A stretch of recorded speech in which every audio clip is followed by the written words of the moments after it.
gerenciar uma crise econômica ou política na sua empresa? Existem períodos na economia de um país em que as coisas não vão bem. Nesses períodos, as pessoas compram menos, saem menos na rua, o consumo de modo geral cai. Como gerenciar sua empresa durante esses períodos e como sair o mais ilesa possível? É o que vamos falar nesse vídeo.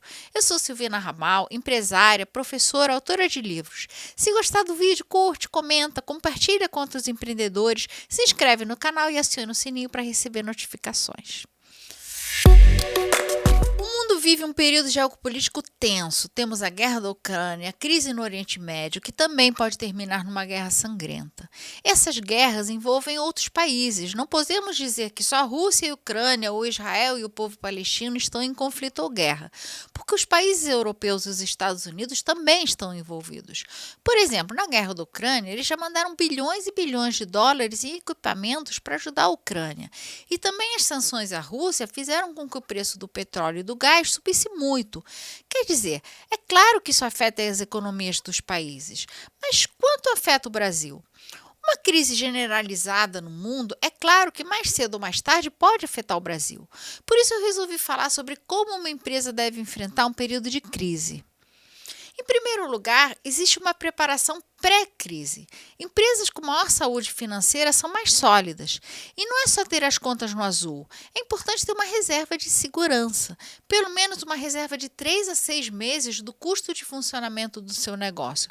Eu, Silvina, sempre fui muito conservadora como empresária. Eu sempre guardei 1 ano de funcionamento.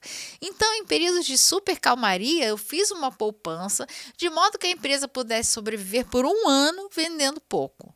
Mas não é só o negócio, é importante que os sócios também tenham uma reserva. Afinal, você não pode exigir, num momento de crise, que a sua empresa possa prover retiradas para que você pague suas contas. E você precisa estar preparado para períodos assim. Eu sempre digo que é papel do sócio manter uma vida financeira saudável, de modo a não pesar na empresa em momentos críticos. Feita essa ressalva, vamos imaginar que o país mergulha numa crise e as vendas caem pelo chão. E aí é o momento de tomar algumas medidas. Em primeiro lugar, o óbvio, corte tudo que puder, enxugue. Toda e qualquer ineficiência deve ser eliminada, assim como custos supérfluos. Os líderes de uma empresa sempre precisam dar o exemplo. Então, se você quer pedir às pessoas que racionalizem nas impressões, seja o primeiro a imprimir menos e ler mais no digital. Se quiser que elas usem menos táxi, seja o primeiro a pegar um ônibus ou pague o táxi do seu bolso e deixe isso claro para a equipe. O exemplo do líder é muito inspirador para uma empresa que precisa cortar custos. Despesas com vendas também devem ser eliminadas, pois é melhor guardar o recurso para tempos onde as vendas sejam possíveis. Eu tive épocas de visitar clientes. Uma vez eu entrei no escritório de uma cliente e ela me ofereceu um café e me disse: Silvina, vamos bater um papo? Me conta como está a sua empresa, me conta de você, porque olha, atualmente eu tenho orçamento zero, eu não posso comprar nada agora, nem um alfinete. Nessa hora, o que adianta ficar insistindo na venda? Quem tem orçamento zero não tem o que comprar. E também não adianta ficar visitando clientes que vão tratar você como uma visita. Então, enxugue o orçamento de prospecção de novos clientes. A não ser, como era esse caso, que sejam clientes antigos. E eu vou explicar a diferença agora. Você não deve gastar em prospecção, mas deve gastar sim em manutenção de clientes antigos, em fidelização. Presta atenção para entender a diferença. Existe uma parte da sua empresa que você não pode cortar, ou pelo menos que deve evitar cortar.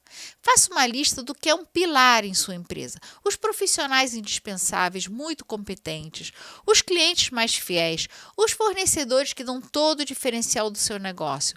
Esses precisam ficar muito próximos a você, pois é importante numa crise, dentro da medida do possível, não desmontar essa base. Senão, quando acaba a crise, sua empresa é terra arrasada e você precisa reconstruir tudo de novo. Então, visite clientes antigos e fiéis, tente apoiá-los em seu momento e se ajustar às condições que eles têm. Mantenha a equipe tanto em remuneração quanto possível e também em motivação.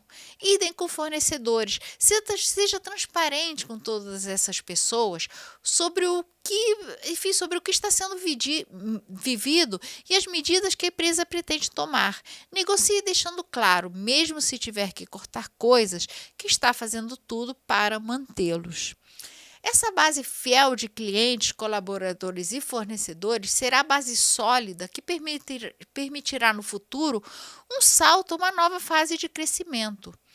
Finalmente, numa época de crise, é fundamental que o líder cuide dele mesmo, de sua saúde física e mental. Permita-se momentos de descanso e lazer. Mantenha seu check-up em dia, continue fazendo exercícios, se alimentando bem, talvez uma massagem relaxante em um spa de vez em quando. Isso não é luxo. Esse dinheiro gasto em uma sessão de massagem pode poupar uma conta cara de médico lá na frente. Você, em épocas de crise, vai ter picos de tensão e estresse, é normal. Estude a si mesmo para verificar quando seus picos de tensão e estresse acontecem, de modo a acionar algum mecanismo de descompressão. Por exemplo, quando eu sei que estou muito estressada e que posso dizer algo que vou me arrepender ou tomar decisões erradas, eu saio do escritório. Eu vou dar uma caminhada de meia hora. Dependendo do nível de estresse, paro de trabalhar e só retorno no dia seguinte. Vale até uma massagem ou até paradas ao longo do dia para meditar. Também vale parar no meio do dia e tomar aquele sorvete maravilhoso que você nunca se permite, ou conversar 2 horas seguidas num café com aquele amigo de infância e dar umas risadas.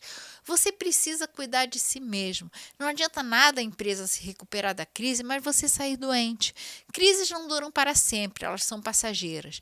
Então é importante lembrar que a crise vai passar e que em breve todo o seu esforço será recompensado. A famosa luz no túnel, luz no fim do túnel que a gente precisa ter em mente para se motivar. Lembre-se também de programar algum prêmio para você quando a crise acabar. Podem ser 10 dias de férias, uma viagem em família, algo que te traga muita realização.